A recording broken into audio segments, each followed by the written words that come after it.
শুধু দাঁড়িয়ে আছি মোংলার পাশে, যে সাগর থেকে যে বড় নদীটা আসছে, এই নদীটা আসছে, যে এই নদীটা দেখেন, এই নদীটার মোংলার থেকে বড় নদী, মোংলার থেকে আসছে পশুর নদী নাম।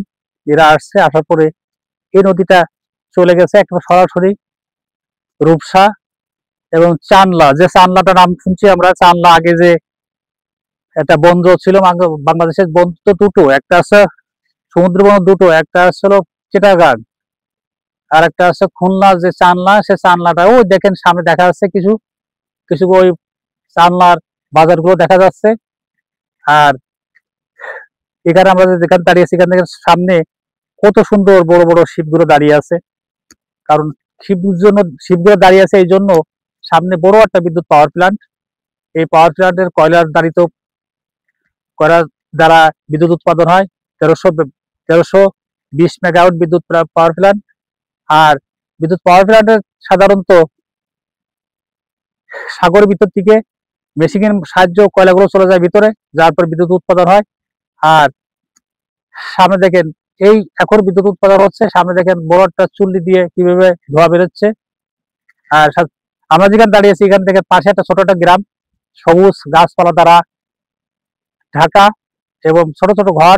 সাগর সাধারণত সাগরের নদীর সাগরের পাশে যে ঘরগুলো থাকে, বা সেই ঘরগুলো ছোট ছোট ঘর থাকে, কারণ যে কোনো মুহূর্তে যে কোনো দুর্ঘটনা, সাইক্লোন শিডোর হতে পারে।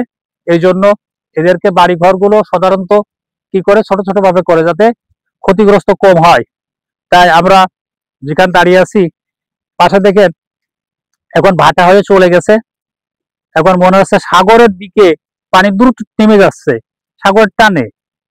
আর সাগরের টানে পানি চলে যাচ্ছে, আমরা মনে করতেছি যে পানি এখানে শুকনো, আসলে শুকনো না, এখানে এখানে ভাটা হয়ে গেছে, পানিগুলো খুব দ্রুত নেমে যাচ্ছে, সাগর দিকে চলে যাচ্ছে। কচুরি দেখেন, কচুরি পানাগুলো দ্রুত চলে যাচ্ছে, এখানে কোনো নাই, মানে পানির গতি খুব দ্রুত, এবং পানি যখন জোয়ার হয় তখন জোয়ারের গতি দ্রুত, এবং ভাটা আছে, ভাটার গতি দ্রুত।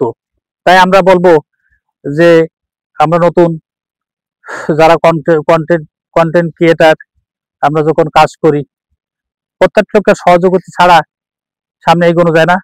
আমরা বলবো যে প্রত্যেকটা লোক আমরা সাহায্য সহযোগিতা করি এবং সামনে উঠিয়ে নিয়ে যাই। আর সামনে দেখেন এই ডিঙ্গি নৌকার মাছ, জেলেরা এখন ছোট ছোট ইলিশ মাছ বা যে টাইপের, এখন শীতের মৌসুম যে কোনো মাছ পাওয়া যায়। এই মাছগুলো সাধারণত বিভিন্ন আশেপাশের যে বাজারে বিক্রি হয়। আর পাশ দিয়ে দেখেন ছোট একটা রাস্তা চলে গেছে, এটা অবদার রাস্তা।